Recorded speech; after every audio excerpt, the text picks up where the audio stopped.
Alright, for this video I want to go through a sample form 709, which is a U.S. gift and GST tax return, and this is going to be for the 2023 tax year. Now in this scenario we're going to look at a taxpayer here, a donor, who gifts real estate to her daughter, and so she needs to disclose that and report the taxable gift on the 709. So we've got the full 709 here. We'll go through this in its entirety. We've also got the 2023 instructions for 709, so we'll need to reference this to get a look at the tax tables. And then lastly, I've got just one slide here covering some real basic information on the 709 and then some more details on the fact pattern. So generally, these 709s are filed by individuals that are U.S. citizens or U.S. residents.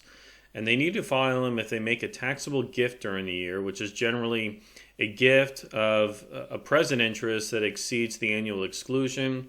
Or you might have to file this if you make gifts of future interests, even if those future interests are below the annual exclusion. Now, the annual exclusion for 2023 is $17,000 per donor per recipient, and that's going to increase to $18,000 for 2024. Now, when you're gifting real property, there's a couple things to keep in mind. So the first one is that the value of the gift is going to be the fair market value of it at the time of the transfer. All right. Now, the donor's basis in the property is relevant because that's going to transfer over to the donee. But when we talk about what value is included on the return, it's the fair market value at the time it's transferred to the donee. Now, really important here that real property, before you transfer it, you obtain a qualified appraisal report to figure out how much is it actually worth on that date. And this is also included with your 709 as an exhibit. Very, very important, right? You don't want to kind of guess as to what the value is. You don't want to look at your property tax bill to figure it out. Really important to just spend the extra money, get a qualified appraisal report, and you can include this with your 709, and that'll act as support for how you arrived at that fair value. Now, in our fact pattern here, we have Jane, taxpayer. She's a single filing taxpayer, unmarried, who has one daughter, Sarah. Now, Jane has a second home in Sarasota where she owns 100% of the property, and it's unencumbered by any mortgage, so she owns it outright. In 2023, Jane decided to gift that second home to Sarah, who's her daughter. Sarah is a non-skip person for gift tax purposes. And so Jane hired a company to appraise the property and prepare a valuation report with the understanding that that report would be included with the 709. Now, Jane gets this report, and the property is valued at $285,000. So she gifts the property to Sarah on June 16th, 2023. And so now she needs to file the return to report that gift. Now, Jane's original basis was $150,000 back in March 2012 when she bought it. And so that information is also disclosed on the 709.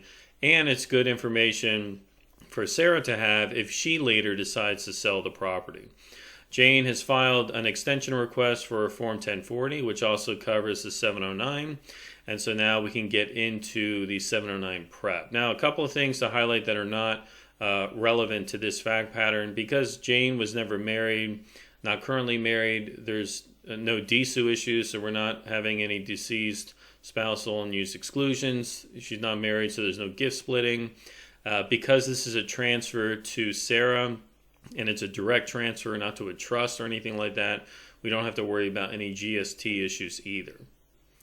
All right. So starting at the top of the 709, we input Jane's information here as the donor. So name, first name, last name, address, social security number.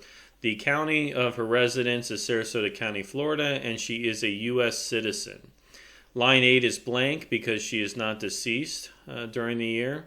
Line 9, we've marked yes because we have extended the return. And Schedule A is where we report the transfers, and we have one donee that's going to be listed, right? So it's just her daughter. Now, lines 11A and B. 11A is no because this is the first 709 that Jane has filed. if she had filed in previous years. Even if there wasn't any taxable gifts in those prior years, you would still want to mark yes. Line 12, we've marked no because she's unmarried. We're not doing any gift splitting. So we can skip down to line 19. Also no, there's no DSU amounts. And then line 20, we've also marked no, as this is not going to be disclosing any kind of transfers of digital assets or other financial interests in digital assets. Now line 1 is the taxable gifts amounts coming through from Schedule A. So we've got to start with Schedule A to compute those taxable gifts. So Schedule A comprises a couple of parts. Part 1 are those gifts that are only going to be subject to the federal gift tax. Okay, so that's what we have here. We have a direct gift of present interest to a non-skip person, so we're working with Part 1. Part 2 are direct skips. Let's say a gift to a grandchild would be a direct skip, and that would have both federal gift tax and GST tax issues. Part 3 would be indirect skips and other transfers to trusts. So parts 2 and 3 don't apply to us. We're just working with part 1. Now, if you have just one gift and one donee, you can generally kind of squeeze everything in on just these line items here. But if you have multiple gifts, multiple donees, or you have a lot of extra information that needs to be reported, you should attach a statement and then put all those details on the attached statement. Now, line A and B up here, we don't have a valuation discount that's being applied to any of these gifts, so we mark that no. And none of these gifts, this is a gift of real estate. We're not contributing any money to these tuition Section 529 plans, so that's being left blank as well. So if I scroll down to the attached statement, this is where we report the details on that real estate transfer to Sarah. So we've got Sarah taxpayer as the donee, her relationship to the donor as the daughter, and then her address. The basis of the property is the donor's basis. So $150,000 is what Jane paid for it, and the date of the gift is June 16th, 2023. Now the fair market value of the property is $285,000. We're not doing any gift splitting, so that's zero. So the net transfer for this return is also $285,000.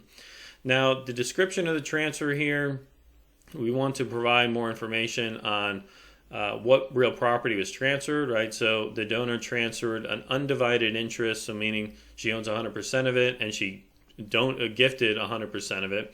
Undivided interest in real property located at 1111 Avenue South, so that's the address of the property.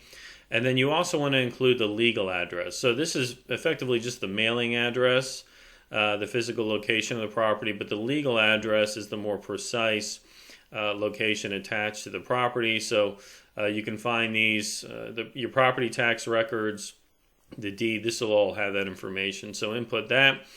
So we've got the legal address and the public records of Sarasota County, Florida. And then lastly, we just highlight that the real property is not encumbered by any mortgage, and a copy of the appraisal is being attached to this return as an exhibit. All right, so $285,000 are the total amounts of gifts reported on the supplementary statement. So we go back up to page 2 here, and we report to the $285,000 is the total amount in column H. Now that we have all of Schedule A completed, we can move on to Part 4, which is the taxable gift rec. So line 1 is the total value of all gifts of the donor. So in this case, we've only got one. So if we go up and we look at column H for parts 1, 2, and 3, we just see the same $285,000 figure. So $285,000 is reported on line 1. Now the total annual exclusions, it's a $17,000 exclusion per donee, right? So we had one gift to Sarah. We get a $17,000 exclusion. So the includable amount of gifts, the taxable amount of gifts, is the excess. So $285,000 minus 17 is $268,000. Now on the deduction side, we don't have anything applicable here. So we just go on down to line 9. We have $268,000. No GST reported on line 10, so the taxable gifts remains at $268,000. Now in Schedule B, gifts from prior periods, we don't have any entries here because we've never made any taxable gifts in prior periods. So Schedule B is blank for us. So 268 are the taxable gifts for the current period. So we can go back to page 1 of the return and input that number on line 1. Line 2 is the amount from Schedule B. So Schedule B are those prior year taxable gifts. We don't have any, so line 2 is 0. So the total taxable gifts remains at that 268 figure. Now the tax calculated on line 3, we look at the tax tables for the current period. So we've got $268,000 in taxable gifts, and we need to go back to the instructions and look up the tax tables for the current year. So if I scroll down to the tax table, so table for computing gift tax, we have $268,000 of taxable gifts. So our range is going to be $250 to $500. So we're within that range. So the amount of tax that we owe is $70,800 plus 34% of the excess over $250. So if I pull up my calculator here, we'll do the calculation right here. We have $268,000 minus $250, so that's the excess. And so it's the excess times 34%, and then we add $70,800, and we're left with $76,920. So $76,920 is the total tax calculated on line 3. Tax calculated on line 2 is 0 because we have no line 2 amount, so line 5 is 0.